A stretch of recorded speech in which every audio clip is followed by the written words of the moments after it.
తిరుపతి ప్రముఖ ఆధ్యాత్మిక కేంద్రం. పార్టీ ఆవిర్భవించినప్పుడు అన్న ఎన్టీఆర్ని గెలిపించిన తిరుపతి టీడీపీకి సెంటిమెంట్ సీట్ అనే చెప్పాలి. ఆ సెంటిమెంట్ని సైతం కాదని ఈ సీటును ఈసారి చంద్రబాబు పొత్తులో భాగంగా జనసేనకు కేటాయించి తాను పొత్తుకి ఇస్తున్న విలువను కేడర్కు స్పష్టం చేశారు. అయితే బాస్ ఆజ్ఞలకు ఓకే చెప్పిన స్థానిక నాయకులు మాత్రం అందుకు వ్యతిరేకంగా వ్యవహరిస్తున్నారు అన్న ప్రచారం జరుగుతోంది. దీనికి తోడు టిక్కెట్ ఆశించిన నాయకులంతా జనసేన వైపు మొగ్గు చూపుతుండడంతో కేడర్ విస్తుపోతోంది. టీడీపీ ఆవిర్భావం నుంచి తిరుపతి టీడీపీకి బలమైన స్థానం. అయితే దాన్ని నిలబెట్టుకోవడంలో పార్టీ నేతలు విఫలమవుతున్నారు. సరైన అభ్యర్థిని ఎంపిక చేయలేక పార్టీ చతికిల పడుతోంది. టీడీపీ ఆవిర్భావ సమయంలో జరిగిన 1983 ఎన్నికల్లో నందమూరి తారక రామారావు ఇక్కడి నుంచి గెలిచారు. అప్పటి నుంచి తిరుపతి టీడీపీకి సెంటిమెంట్ సీటుగా మారిపోయింది.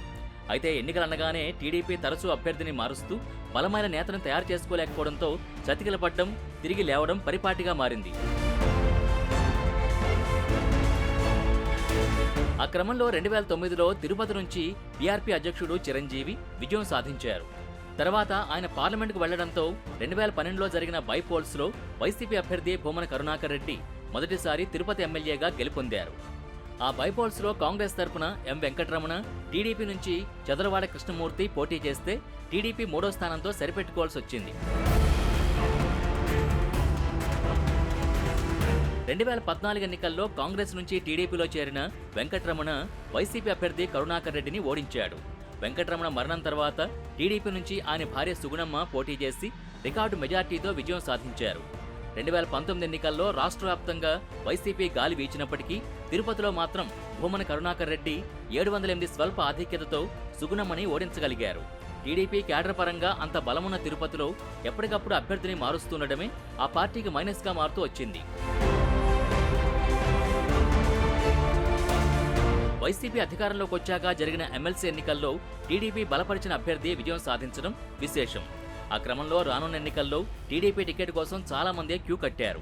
మాజీ ఎమ్మెల్యే సుగుణమ్మతో పాటు ఉకా విజయకుమార్, జేబీ శ్రీనివాసులు, కొడూరి బాలసుబ్రహ్మణ్యం, నరసింహ యాదవ్, మబ్బు దేవనారాయణ రెడ్డి లాంటి వారు టికెట్ కోసం ప్రయత్నించారు. మరోవైపు జనసేన నుంచి డాక్టర్ హరిప్రసాద్, కిరణ్ రాయల్ గట్టిగా తమ వంతు ప్రయత్నాలు చేసుకుంటున్నారు. ఇదే సమయంలో చిత్తూరు సిట్టింగ్ ఎమ్మెల్యే అయిన అరణ్య శ్రీనివాసులు జనసేనలో చేరారు. టీడీపీలో ఉన్న డీకే సమీప బంధువు గంటా నరహరి సైతం జనసేన కండువా కప్పుకున్నారు. వారిద్దరూ కూడా టికెట్ రేసులోకి వచ్చారు. ఇలాంటి పరిస్థితుల్లో పొత్తుల లెక్కల్లో తిరుపతి సీటు జనసేన ఖాతాలోకి వెళ్ళింది. టీడీపీ అధినేత చంద్రబాబు తిరుపతి సీటును జనసేనకు కేటాయిస్తూ నిర్ణయం తీసుకున్నారు. పార్టీ రాష్ట్ర అధ్యక్షుడు Atchannaidu, Tirupati parliament segment TDP అధ్యక్షుడు నరసింహ యాదవ్, మాజీ ఎమ్మెల్యే సుగుణమ్మలకు ఆ విషయం వెల్లడించారు. తిరుపతి సీటు జనసేన కేటాయించడంతో అక్కడ రాజకీయం మారిపోయింది.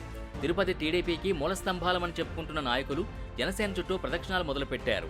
ముఖ్యంగా గతంలో చిరంజీవి తిరుపతి నుంచి గెలిచినప్పుడు టీఆర్పీలో ఉన్న ఉకా విజయకుమార్ తన పాత పరిచయాలతో తనకి జనసేన టికెట్ ఇవ్వమని చిరంజీవి పవన్ కళ్యాణ్ చుట్టూ తిరుగుతున్నారట. అయితే అట్నుంచి పాజిటివ్ రెస్పాన్స్ రాలేదంటున్నారు. మరోవైపు మాజీ ఎమ్మెల్యే సుగుణమ్మ అయితే ఏకంగా అచ్చెన్నాయుడిని తమకు జనసేన నుంచి పోటీ చేసే అవకాశం ఏమైనా ఉంటుందా అని వాకప్ చేశారని తిరుపతిలో ప్రచారం జరుగుతోంది. ఆమె ఇప్పటికే జనసేన నేతలతో టచ్లోకి వెళ్లారట.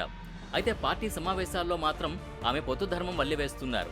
ఈ రోజున జనసేన పార్టీ వాళ్ళు కూడా తిరుపతి నగరం మాకు కావాలి అని పట్టుబట్టడం, మన అధినాయకుడు ఎంత చెప్పినప్పటికి కూడా ఆయన సొంత కాన్స్టిట్యున్సీగా భావించేవారు తిరుపతిని. ఒక అభివృద్ధిలో కానివ్వండి, దేనికైనా కూడా మరి అటువంటిది ఆయన కూడా ఈ రోజున తిరుపతి నగరాన్ని జనసేన పార్టీకి వదిలేయాల్సిన పరిస్థితి ఎదురైంది. కాబట్టి ఆయన కూడా ఎంతో మరి బాధతో ఈ విషయాన్ని చెప్పడానికి ఆయన కూడా ఎంతో మరి బాధతో చెప్పడం జరిగింది. నిన్నటి రోజున ఫోన్ కాల్లో నాకు చెప్పడం జరిగింది. మొన్నటి రోజున రాష్ట్ర అధ్యక్షుడు అచ్చెన్నాయుడు గారి ద్వారా నన్ను నరసింహ యాదవ్ గారిని ఇద్దరిని కూడా పిలిపించి కూడా ఇదే విషయాన్ని మాకు చెప్పడం జరిగింది. ఏదేమైనప్పటికీ విజయమే ధ్యేయంగా రాబోయే తెలుగుదేశం పార్టీ కాబట్టి మనము తిరుపతి నగరంలో ఉమ్మడి అభ్యర్థి ఎవరైనా మనమంతా కూడా కష్టపడి జనసేన పార్టీతో మనం కూడా సహకరించి ఎవరినైతే ఉమ్మడి అభ్యర్థిగా నియమిస్తారో వాళ్ళ విజయానికి కృషి చేయాల్సిన అవసరం మన మీద మన అందరిపైన 100% ఉంది. మనమంతా కూడా ఆ విధంగానే రేపు ఎలక్షన్లో కట్టుబడి పని చేస్తాం. మేమంతా కలిపి ఎవరు ఉమ్మడి అభ్యర్థి అయితే, ఇంకా అభ్యర్థి నిర్ణయం జరగలేదు, ఉమ్మడి అభ్యర్థి ఎవరైతే వాళ్ళని గెలిపించడానికే మా ప్రయత్నాలన్నీ కూడా ఉంటాయి. జనసేన కండువా కప్పుకునేది వాళ్ళవి వాళ్ళు ఆహ్వానిస్తే అప్పుడు ఆలోచన చేస్తాం. వాళ్ళవి వాళ్ళు ఆహ్వానిస్తే అప్పుడు ఆలోచన చేస్తాము. ఇంతకాలం టీడీపీ టికెట్ కోసం ప్రయత్నాలు చేసుకుని ఇప్పుడు జనసేన తలుపు తడుతున్న తిరుపతి నేతల్ని చూస్తూ అక్కడి క్యాడర్ జీర్ణించుకోలేకపోతోందట.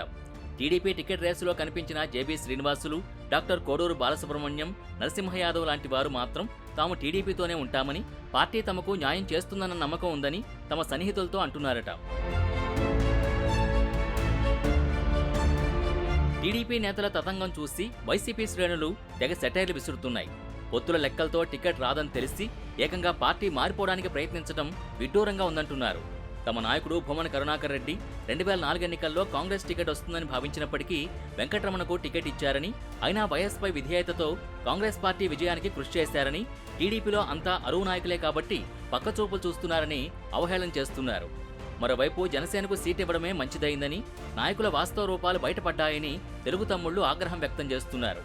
మొత్తం మీద తిరుపతి టీడీపీలో అలా నడిచిపోతోంది రాజకీయం.